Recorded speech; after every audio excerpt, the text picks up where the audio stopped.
Olá pessoal, tudo bom? Então hoje nós vamos continuar a correção dos exercícios do capítulo 10, como as plantas se reproduzem. Nós corrigimos já alguns exercícios, mas paramos, no exercício 17. Então vamos lá. Uma empresa multinacional japonesa apresentou ao público a primeira rosa azul do mundo. Trata-se do resultado de uma técnica de transgenia, ou seja, transgênicos, por meio da qual o embrião de roseira recebeu o gene para a pigmentação azul, extraída de outra planta, chamada amor perfeito. Nomeie as estruturas vegetais mais vistosas. Então, vou pegar até uma canetinha aqui, marcar texto para destacar as partes mais importantes, mais vistosas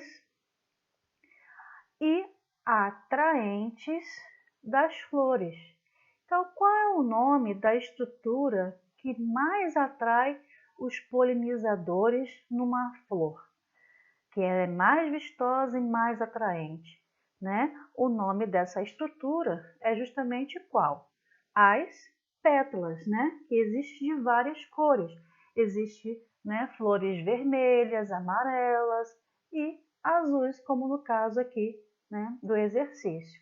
E lembrando que o conjunto de pétalas se chama corola. E a segunda pergunta: qual o significado biológico do fato de certas plantas apresentarem flores com cores tão vistosas? Então, para que as plantas fazem isso? Para justamente o quê? Atrair os seus polinizadores, Então, quanto tiver flores mais bonitas e atraentes, chamativas, os polinizadores vão se sentir atraídos por elas, tá? Então, a resposta aqui é atração de agentes polinizadores. Próxima questão. Explique o motivo de plantas de elevado interesse econômico, como aquelas que produzem flores ornamentais, ou as que possuem elevado teor nutritivo, terem muitas vezes propagação por reprodução do tipo assexuado. Então, aqui temos uma foto de um lugar que está sempre fazendo o quê? A reprodução dessas plantas que são usadas como plantas ornamentais. Então, tem aqui os buchinhos, alguns pinheiros, que são plantas ornamentais, assim também como flores. Por que se faz reprodução do tipo assexuado desse tipo de planta? Por ser uma reprodução rápida, Lembrando que a reprodução do tipo assexuada ela é rápida e para manter as características da planta mãe, já que ela tem um teor nutritivo elevado, então eu quero que os descendentes dessa planta mantenham essas características. Assim também como flores ornamentais bonitas e vistosas, também mantenham isso nos seus descendentes, tá? Então, por ser uma reprodução do tipo rápida, e por manter as características da planta-mãe, ok? Então, anotem aí. Questão 19. É cada vez maior o número de abelhas que morrem no território brasileiro devido ao uso de inseticidas. Apesar de serem muito importantes para a reprodução das plantas, observe a abelha a seguir. Então, aqui tem a abelha, Ele está perguntando na pergunta A, o que pode ser esse material amarelo aqui, aderido ao corpo desse inseto. E explique. Tem até uma setinha aqui, marcando essa parte amarela do corpo do animal. Lembra que a abelha, que é um inseto, ela se alimenta de pólen das plantas, das flores e também do néctar.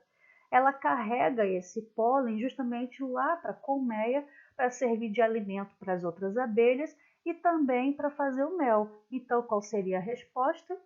Que essa estrutura amarelinha aqui, presa ao corpo dela, nada mais é do que grãos de pólen, tá? Porque elas coletam isso, aí armazenam tudo aqui e levam lá, para a colmeia para servir de alimento, para as outras abelhas também, e além de tudo, ainda conseguem fazer o quê? A polinização das plantas, né? Ajuda no processo de polinização, ok? Então, essa estrutura amarelinha aqui nada mais é do que grãos de pólen. E a letra B? Por que a liberação descontrolada de agrotóxicos, como inseticidas, por exemplo, no território brasileiro pode prejudicar a reprodução de algumas espécies de plantas?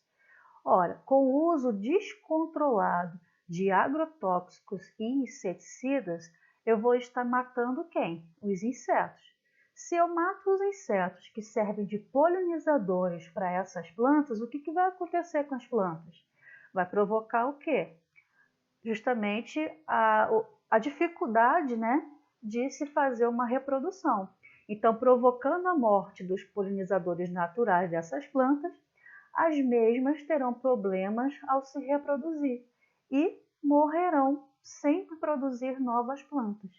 Pode causar fome e perda também da biodiversidade. Como assim causar fome? Se eu tenho ali os agentes polinizadores que ajudam as plantas a fazerem a sua reprodução e eles estão morrendo pelo efeito dos inseticidas, as plantas também não vão fazer a sua reprodução. Então, não vão ter plantas ali. E muitas das plantas, né, que nós usamos na nossa alimentação vão estar com sua reprodução de forma precária ou até mesmo não acontecer mais. Então, poderemos ter aí alguma falta de alimento e isso pode causar fome. E também a perda da biodiversidade, visto que, né, algumas espécies, não só de insetos, mas também de plantas, estarão morrendo. Ok? Próxima pergunta, questão 20. Nas angiospermas, a fecundação pode ocorrer de duas maneiras distintas, tá? São duas maneiras. A fecundação cruzada e a autofecundação. A fecundação cruzada é aquela na qual a polinização ocorre entre flores de plantas diferentes, mas de uma mesma espécie. Na autofecundação, a flor se autopoliniza, ou seja, os grãos de pólen que ela produz fecundam a sua própria oosfera. Com relação a esse contexto, explique o que é polinização e diga a sua importância para as plantas. Então, o que é a polinização? É justamente esse transporte de pólen, né, das anteras, né, que é a estrutura masculina, para o estigma da flor, que é a estrutura feminina, tá? Então, eu vou estar transportando o pólen da estrutura masculina para a estrutura feminina. E a sua importância é justamente a ocorrência, né, da reprodução do tipo Q, sexuada do vegetal. Ok? Aí aqui eu coloquei uma imagem para nós lembrarmos quais são as partes da flor. Então, aqui embaixo, ó, esse cabinho se chama pedúnculo. Essa folhinha verde que sai aqui do pedúnculo se chama sépala.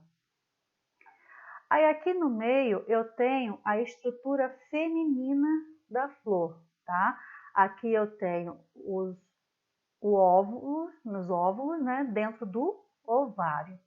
Aqui eu tenho uma estrutura compridinha assim, ó, chamada de estilete.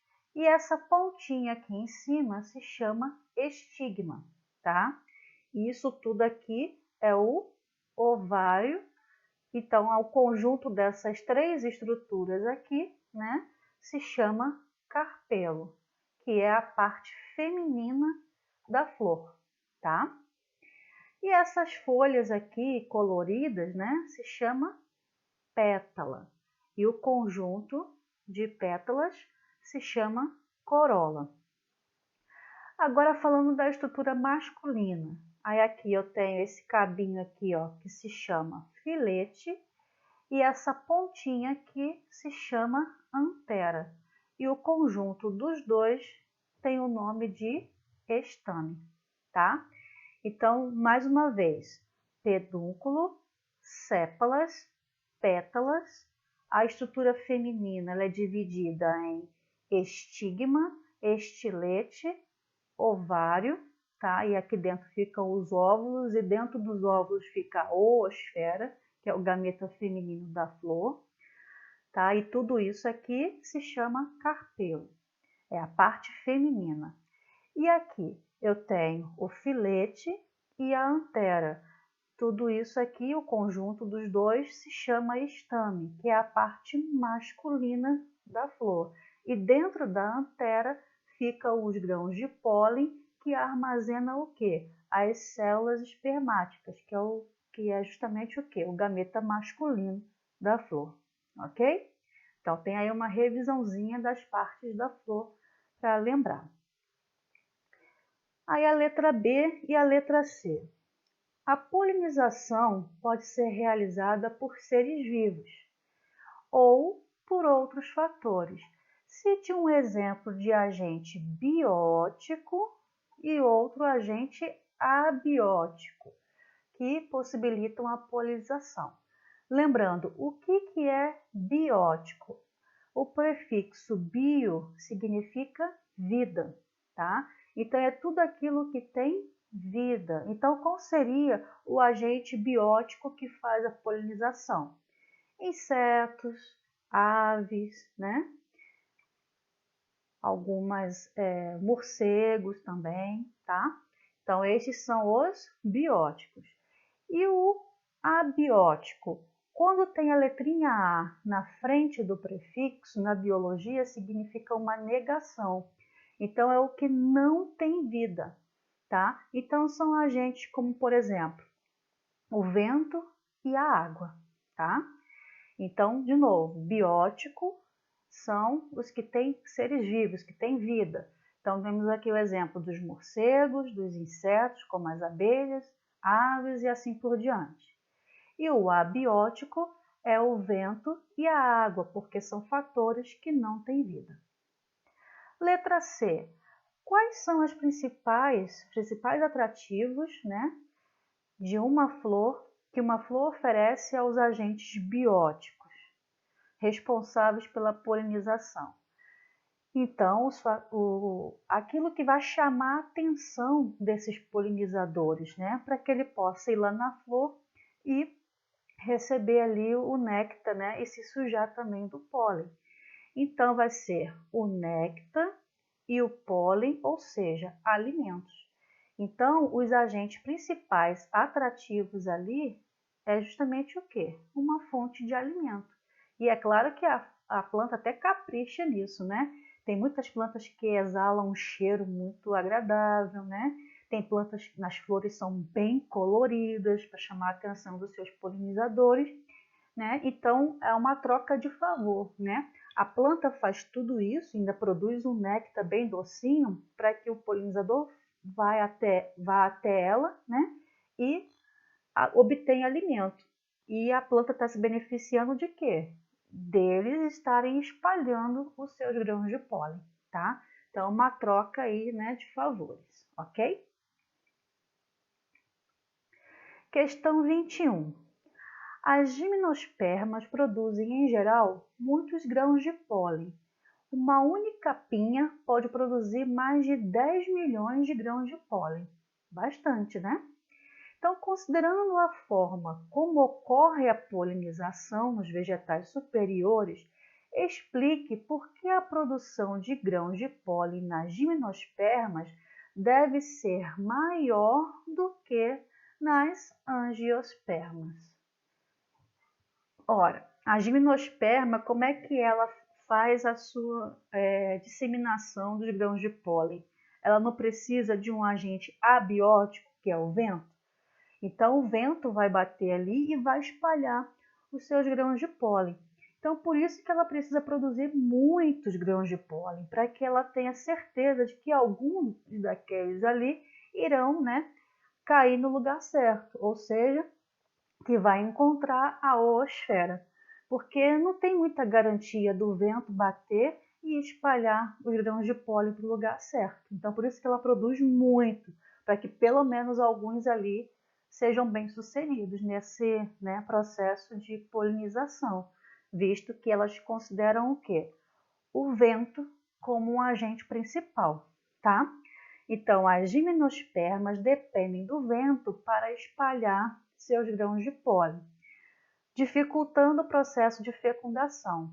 Então, para aumentar suas chances, elas produzem uma quantidade bem maior de grãos de pólen. E as angiospermas contam com a ajuda dos animais, que levam seus grãos de pólen de uma planta para outra. Então, a maneira de produzir ali, descendentes, vai ser muito mais eficaz, mais eficiente do que contar com a sorte do vento colocar os grãos de pólen junto da oosfera, tá bom? Aqui está escrito errado, não é espelhar não, é espalhar, tá? Então, anotem aí a resposta. E a letra B? O fato das gimnospermas produzirem muitos grãos de pólen significa que cada planta vai originar necessariamente um grande número de outras plantas? Explique. Não, não necessariamente, foi aquilo que eu falei, ela tem que contar com a sorte. O vento vai espalhar os seus grãos de pólen, mas nem sempre eles podem chegar, lá no estróbilo feminino da planta e fecundar a oosfera, tá? Então, para lembrar o que é estróbilo feminino, tá? Nas gimnospermas,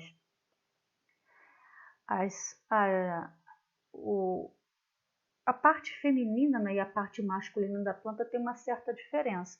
Esse aqui, ó, é o estróbilo masculino, que ele é mais fechadinho e compridinho.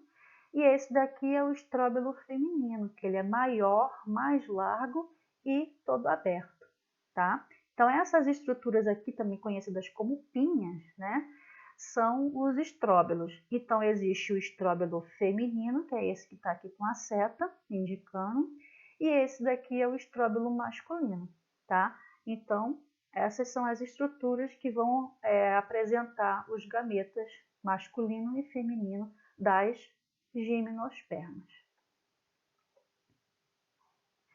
E por último, nas plantas com flores e frutos, as angiospermas, os esporos não são lançados no ambiente.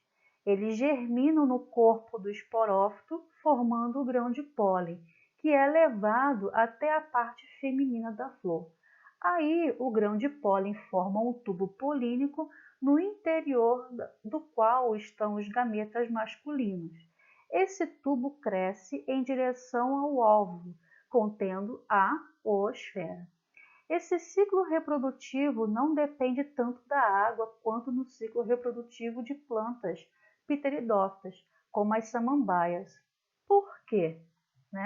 Nós sabemos que as samambaias, que são plantas pteridófitas, precisam da água, são dependentes da água para sua reprodução. Por quê? Porque os gametas masculinos dessa planta são flagelados. Então, eles nadam ao encontro da oosfera, que é o gameta feminino, tá?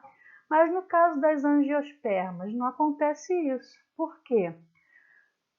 Porque nas pteridófitas, o gameta masculino depende da água, porque ele é flagelado, E precisa nadar até a oosfera para fazer a sua fecundação. Isso não acontece nas angiospermas, por quê? Porque os gametas dela não são flagelados, tá? E aqui ela vai contar com a ajuda de quem? Dos polinizadores, ok? Então, anotem aqui a resposta, tá? E só para terminar, tem aquele quadro, que faz um resumo, é um mapa mental de tudo aquilo que a gente estudou. Então, vamos lá. Reprodução dos vegetais. Os vegetais eles podem se reproduzir de forma assexuada, que não tem variabilidade genética e ocorre por fragmentação dos caules ou das suas folhas. Já a forma sexuada tem variabilidade genética e a forma sexuada é feita com a fusão, ou seja, a união dos gametas. Tem o gameta masculino, tá? e o gameta feminino que se chama oosfera. Fazendo ali a fecundação, vai formar o embriãozinho. O gameta masculino, ele é chamado de anterozoide nas briófitas e nas pteridófitas. Já nas gimnospermas e nas angiospermas muda de nome. Em vez de se chamar anterozoide, vai se chamar células espermáticas, ok? Então, com isso, fechamos aqui o nosso exercício do capítulo 10, tá? Também iremos ter a explicação do capítulo 11 e até o próximo assunto. Tchau, tchau.